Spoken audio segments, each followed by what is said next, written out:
हाँ जी, अस्सलाम वालेकुम। मैं हूँ डॉक्टर वासिफ इकबाल और आप देख रहे हैं इल्म का शहर। और उम्मीद करता हूँ कि ये इल्म का शहर आपको आपकी फर्स्ट ईयर और सेकंड ईयर की मैथ्स की तैयारी में मुबीन बहुत मददगार और मुमिन साबित हो रहा होगा। अ, अपने फीडबैक से ज़रूर आगाह करते रहा करें ताकि हम इसको मज़ीद बेहतर से बेहतर बनाने की कोशिश करते रहें। जहाँ कोई आपको परेशानी हो, उलझन हो, अपने फीडबैक से आगाह किया करें ताकि हम उसमें मज़ीद बेहतरी ला सकें। आज हम पढ़ रहे हैं इंटीग्रेशन। सबसे पहले इंटीग्रेशन को शुरू करने से पहले हम करेंगे इंटीग्रेशन के फ़ॉर्मूले।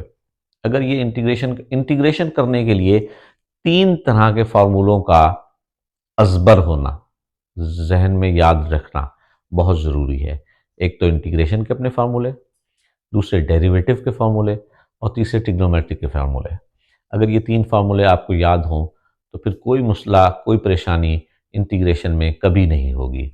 इंटीग्रेशन के फ़ॉर्मूलों को अ, इंटीग्रेशन करने से पहले थोड़ा-सा आपको डेरिवेटिव को याद करना, डेरिवेटिव को दोहराना बहुत ज़रूरी है, क्योंकि इंटीग्रेशन बेसिकली एंटी डेरिवेटिव है, डेरिवेटिव का उलट है।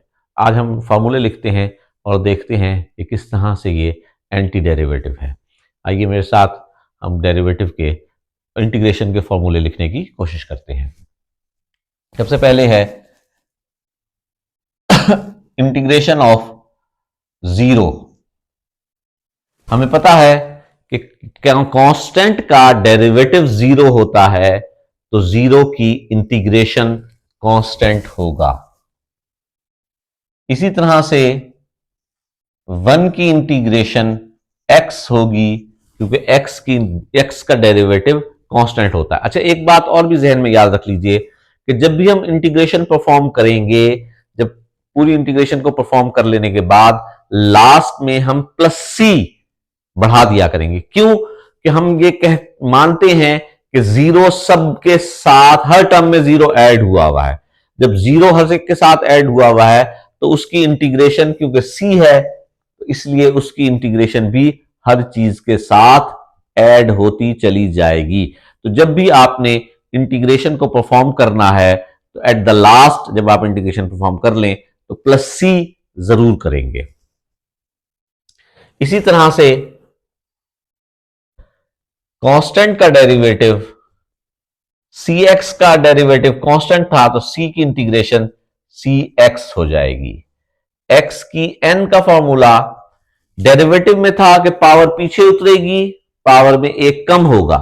इंटीग्रेशन में होता है कि पावर में एक बढ़ेगा और उसी से डिवाइड करेंगे। Integration of u plus minus v, u की इंटीग्रेशन अलहदा, प्लस है तो प्लस, v की इंटीग्रेशन अलहदा। और 1/x, log x का डेरिवेटिव 1/x था तो 1/x की इंटीग्रेशन log x हो जाएगा।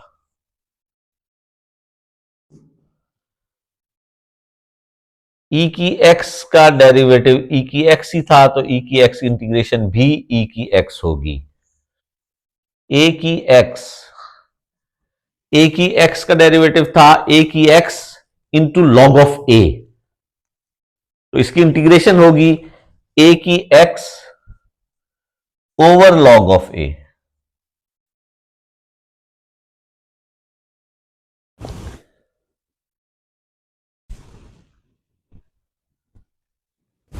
साइन x, कॉस का डेरिवेटिव था माइनस साइन, तो साइन की इंटीग्रेशन हो जाएगी माइनस कॉस। इसी तरह कॉस की इंटीग्रेशन हो जाएगा, साइन का डेरिवेटिव था प्लस कॉस, तो कॉस की इंटीग्रेशन हो जाएगी प्लस साइन। टेन का डेरिवेटिव, टेन की इंटीग्रेशन निकालेंगे तो इसकी integration log of secant X plus C या log of minus log of cos X. Plus C. Cot की integration log of sine X या minus log of cosecant x.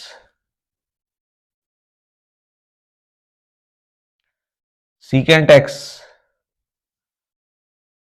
log of secant x into tan x।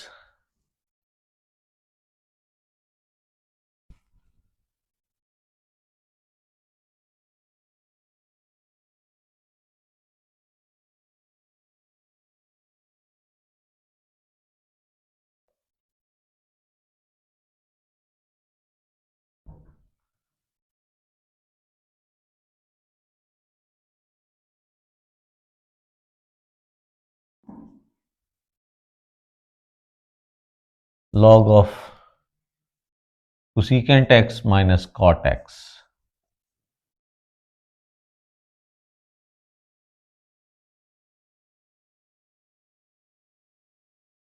secant square x, secant square x की integration हो जाएगी tan x। cosecant square x की minus cot x। secant x into tan x,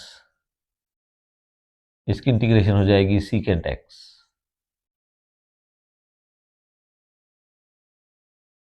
cosecant x into cot x minus cosecant x। Trigonometry के सारे form. इसी तरह inverse के dx over 1 minus x square under root. अगर आप इसमें तवज्जो करें तो साइन इनवर्स एक्स का डेरिवेटिव था 1 over 1 minus x square under root. तो 1 over 1 minus x square under root की इंटीग्रेशन क्या हो जाएगी? Sine inverse X plus C. 1 minus x square under root की minus 1 over 1 minus x square under root हो जाएगा cos inverse X plus सी।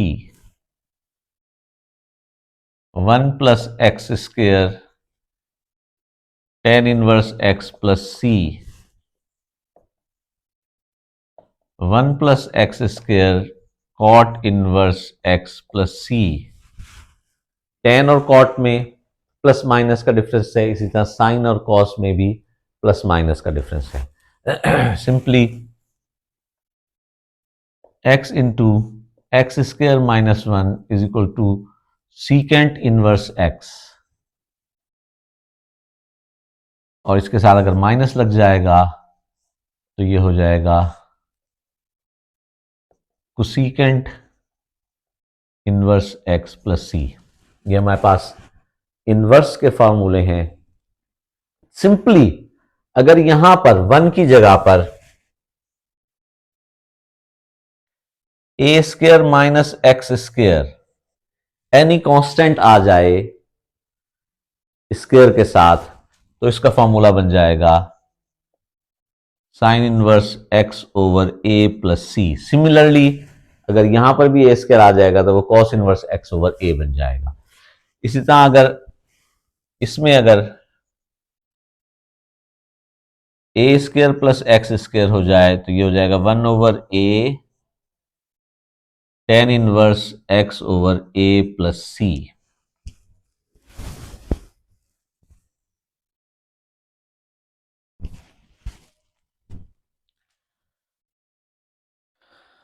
इसी तरह अगर हम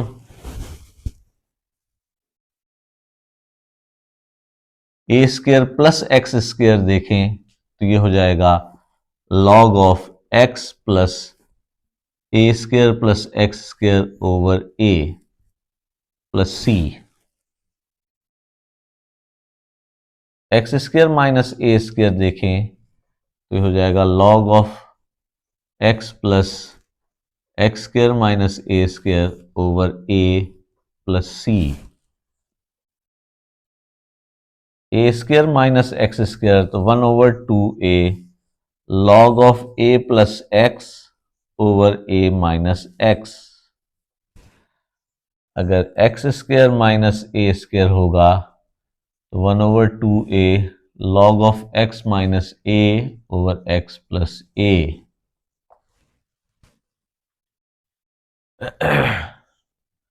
अगर ए square minus x square under root होगा 1/2x into A square minus x square plus 1/2 A square sine inverse x over A plus सी।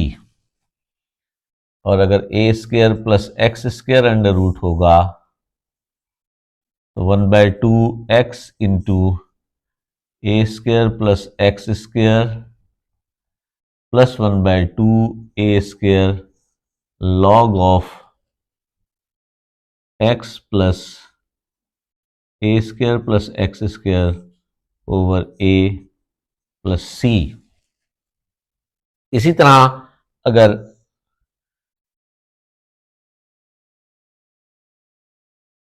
किसी भी फंक्शन का डेरिवेटिव ऊपर मौजूद हो, किसी भी फंक्शन का डिनोमिनेटर वाले नीचे फंक्शन का डेरिवेटिव ऊपर मौजूद हो, तो इसको सिंपली हम क्या करेंगे, सिर्फ लिख देंगे लॉग ऑफ नीचे वाला function F of x plus C. अगर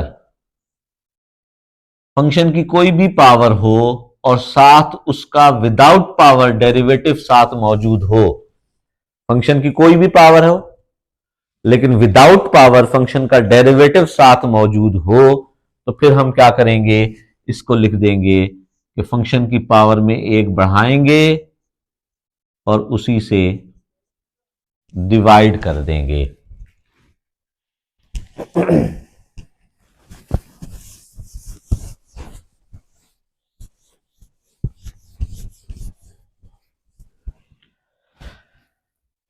इसी तरह से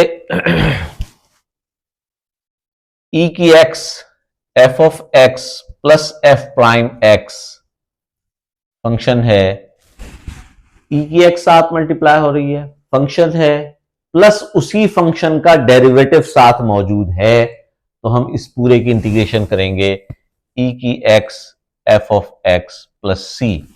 अगर यहां पर ई की ए एक्स है तो फिर इस ए को यहां एफ ऑफ एक्स के साथ मल्टीप्लाई होना जरूरी है और प्लस एफ का डेरिवेटिव साथ मौजूद होना चाहिए, तो फिर इसका फॉर्मूला बन जाएगा ई की A X F of x plus C. अगर इंटीग्रेशन में प्रोडक्ट रूल, डेरिवेटिव में प्रोडक्ट रूल था, first function as it is derivative of second function plus second function as it is derivative of first function. Integration का product rule क्या है ये देखते हैं। First function as it is, integration of second function, मैं g की इंटीग्रेशन को कैपिटल G से और डेरिवेटिव ऑफ f को f प्राइम से शो कर रहा हूं यहां पर। First function as it is integration of second function minus sign of integration derivative of first function into same integration of second function. इस फॉर्मूले को दोबारा सुन लीजिए। प्रोडक्ट रूल है, फर्स्ट फंक्शन को एज इट इज लिखना है, दूसरे की इंटीग्रेशन करके लिखना है, माइनस फिर साइन ऑफ इंटीग्रेशन डालना है, साइन ऑफ इंटीग्रेशन डालने के बाद पहले वाले फंक्शन का डेरिवेटिव लिखना है और सेम इंटीग्रेशन जो यहां लिखी थी वही की वही इंटीग्रेशन यहां लिखेंगे। This is called the product rule of integration. और इस प्रोडक्ट रूल को इस्तेमाल करते हुए इस बात का, इसमें एक हम पढ़ते हैं,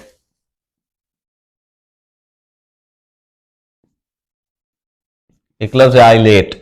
सबसे पहले इनवर्स फंक्शन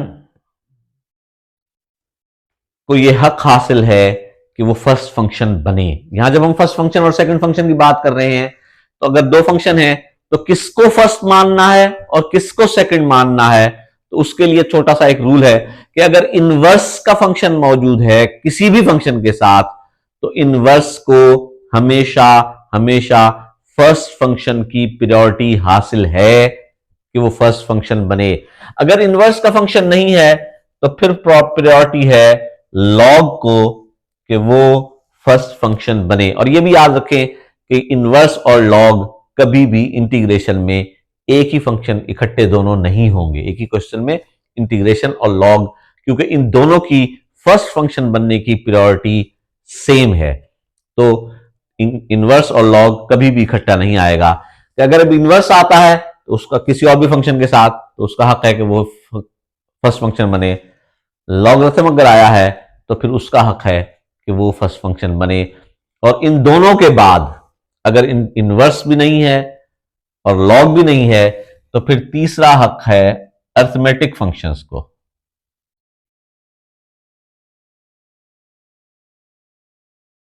अरिथमेटिक फंक्शन कौन से होते हैं कि जो इन पावर्स ऑफ एक्स, एक्स की पावर्स वाली वैल्यूज जो होंगी वो अरिथमेटिक फंक्शन होंगे। और चौथा जो है वो ट्रिग्नोमेट्रिक, ट्रिग्नोमेट्री को ये अहमियत है कि अगर वो अब अगर अरिथमेटिक फंक्शन और ट्रिग्नोमेट्रिक फंक्शन साथ आ रहा है तो फिर अरिथमेटिक का हक है कि वो पहले बनेगा, ट्रिग्नोमेट्रिक का फंक्शन का हक है कि वो दूसरा फंक्शन बने। और फिर सबसे आखिरी में एक्सपोनेंशियल फंक्शन, यानी इन पावर्स ऑफ ई जो भी फंक्शन आएगा उसको हक है। वैसे ट्रिग्नोमेट्री और एक्सपोनेंशियल फंक्शन का दोनों का बराबर है कि आप जिसको चाहे, जब ये दोनों ट्रिग्नोमेट्रिक और एक्सपोनेंशियल फंक्शन हो तो आप जिसको चाहे फर्स्ट बना लें, जिसको चाहे सेकंड बना लें।